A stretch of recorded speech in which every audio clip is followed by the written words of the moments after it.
بسم اللہ الرحمن الرحیم۔ السلام علیکم ورحمۃ اللہ۔ شادی کے موقع پر حق مہر کتنا ادا کیا جائے؟ کم سے کم کتنا ہونا چاہیے؟ زیادہ سے زیادہ مقدار کیا ہے؟ اور شرعی حق مہر کتنا ہے؟ اور آخر میں مہر فاطمی یہ کیا ہے؟ اس کے حوالے سے بھی انشاءاللہ بات کروں گا۔ تو ساری ڈیٹیل آج کی ویڈیو میں انشاءاللہ شیئر کرنے جا رہا ہوں۔ ویڈیو آخر تک دیکھیں گے تو انشاءاللہ بہت فائدہ ہوگا۔ یہاں پر پہلے حدیث سے مبارکہ ایک ذکر کر دیتا ہوں۔ ایک صحابی نے ایک خاتون سے نکاح کرنا چاہا تو حضور اقدس صلی اللہ علیہ وسلم نے فرمایا کہ تمہارے پاس اس کے مہر کے لیے کچھ موجود ہے؟ تو انہوں نے کہا کہ کچھ نہیں ہے۔ آپ نے فرمایا کہ اسے کچھ نہ کچھ تو دو، چاہے لوہے کی انگوٹھی ہی ہو۔ اور انہوں نے کہا کہ میرے پاس کچھ بھی نہیں ہے۔ تو آپ صلی اللہ علیہ وسلم نے فرمایا کہ میں نے اس کا نکاح تم سے کر دیا، اس کے بدلے کہ تمہیں جو قرآن مجید یاد ہے اسے پڑھا دینا۔ قرآن مجید پڑھانے کا جو معاوضہ اور تنخواہ ہوگی وہی اس کا مہر ہو جائے گا۔ یہ حدیث ہے، ابن ماجہ شریف کی روایت ہے کہ اس حدیث سے یہ معلوم ہوا ہے کہ مہر کا کچھ نہ کچھ حصہ دینا چاہیے۔ یہاں پر رسول اللہ صلی اللہ علیہ وسلم نے فرمایا کہ اگر ایک انگوٹھی ہی کیوں نہ وہ بھی حق مہر میں دے دی جائے۔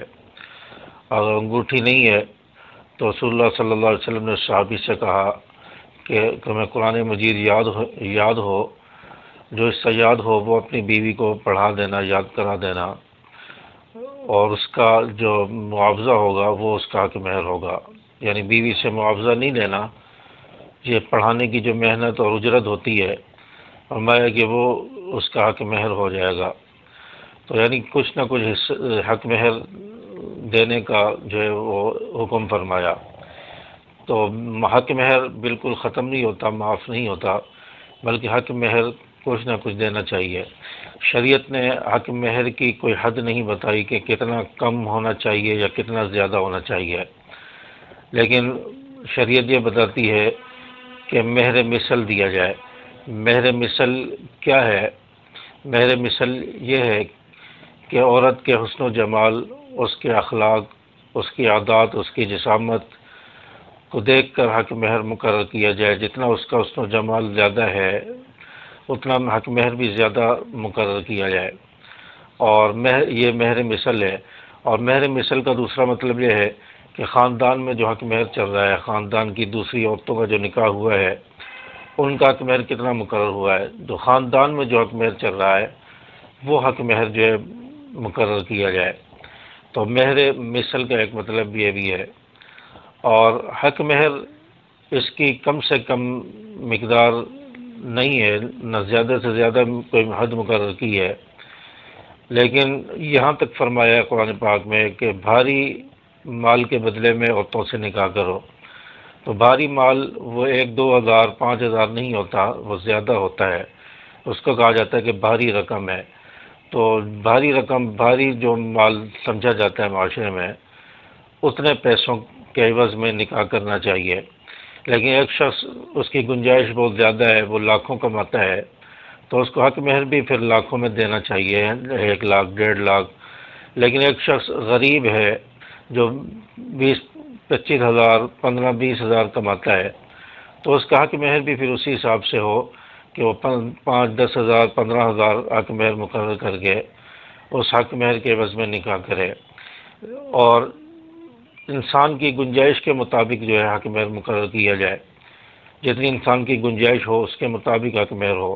یہ نہیں کہ دلہا کی گنجائش 10,000 حق مہر کی ہے، ہم اس کو 1 لاکھ 1.5 لاکھ لکھوا دیں، تو بعد میں جھگڑے ہوتے ہیں، لڑائیاں ہوتی ہیں اور مسئلے پیدا ہوتے ہیں۔ اور یہاں تک سنا ہے کہ شادیاں بھی جو ہے وہ لیٹ ہو جاتی ہیں، رخصتی نہیں دیتے، شادی نہیں ہوتی جھگڑے کی وجہ سے۔ تو حق مہر اتنا مقرر کیا جائے جتنا اس کی دلہا کی استطاعت ہو، اس کی استطاعت کے مطابق، اس کی گنجائش کے مطابق مقرر کیا جائے، اور کم سے کم حق مہر میں بھی نکاح ہو جاتا ہے۔ جیسے میں نے حدیث پاک میں بتایا کہ آپ نے فرمایا ایک انگوٹھی دے دو، انگوٹھی نہیں ہے تو قرآن پاک کی اجرت کو اس کے حق مہر میں اس کو دے دو۔ اور اسی طرح حق مہر جو حنفیوں کے نزدیک ہے، امام ابو حنیفہ رحمۃ اللہ علیہ نے جو حق مہر بتایا ہے، اور حضرت مولانا یوسف لدھانوی شہید رحمۃ اللہ علیہ نے بھی اپنی کتاب آپ کے مسائل ان کے حل میں جو ذکر فرمایا ہے، حق مہر کی مقدار وہ 10 درہم ہے کم سے کم، اور زیادہ کی کوئی حد نہیں ہے۔ آج کل کے حساب سے 32 گرام چاندی بنتی ہے، 32 گرام چاندی اس کا حساب لگوا لیا جائے تو اس کے برابر جو ہے حق مہر دیا جائے، اتنی رقم جو ہے حق مہر میں دی جائے۔ اور اسی طرح مہر فاطمی کیا ہے، آپ صلی اللہ علیہ وسلم نے جب نکاح کیے، اور اسی طرح آپ صلی اللہ علیہ وسلم کی شہزادیوں کے جو نکاح ہوئے اس میں 500 درہم حق مہر مقرر کیا گیا، اور 500 درہم آج کل کے حساب سے 131 تولہ 3 ماشے چاندی بنتی ہے۔ جو 131 تولہ 3 ماشے چاندی بنتی ہے، اس کا حساب لگا کر جو ہے وہ تو ہزاروں میں بنے گی، تو اس کا حساب لگا کے جو ہے حق مہر اگر مہر فاطمی کی دینا چاہتے ہیں تو 131 تولہ 3 ماشے چاندی کے برابر دیا جائے، تو یہ مہر فاطمی ہے۔ تو حق مہر جو ہے اس کی کوئی حد نہیں بتائی، زیادہ سے زیادہ کتنا دے سکتے ہیں۔ کم سے کم امام ابو حنیفہ رحمۃ اللہ علیہ نے 10 درہم بتا دی ہے کہ 10 درہم کے برابر دیا جائے، جو 32 گرام چاندی بنتی ہے۔ لیکن کوئی 10 درہم چاندی کے برابر بھی نہیں دے سکتا، کوئی غریب آدمی ہے تو وہ اپنی گنجائش کے مطابق جتنا ہو سکے زیادہ جو ہے حق مہر مقرر کر کے جو ہے نکاح کرے، اور اپنی بیوی کو جو ہے حق مہر جو ہے دے دے۔ حق مہر دینا یہ ضروری ہے۔ بعض لوگوں کو دیکھا ہے کہ وہ بیویوں سے حق مہر جو ہے معاف کروا رہے ہوتے ہیں، یہ اچھی بات نہیں ہے، اچھا عمل نہیں ہے کہ بیوی کے سامنے ہاتھ جوڑنا، بیوی کی منتیں کرنا کہ حق مہر معاف کر دو، یہ مردانگی کی علامت نہیں ہے۔ اور جو شخص اس طرح کرتا ہے، بیوی کے سامنے ہاتھ جوڑتا ہے، اس کی منتیں کرتا ہے، پھر بیوی بھی اس کو سمجھ جاتی ہے، اس کے سر پر جوتے مارتی ہے پوری زندگی۔ تو اس لیے بیوی کے سامنے اس طرح نہیں ہونا چاہیے کہ اس کے سامنے ہاتھ جوڑے اور اس سے معاف کروائے، تو یہ مردانگی کے بھی خلاف ہے اور آداب کے بھی، اخلاق کے بھی خلاف ہے۔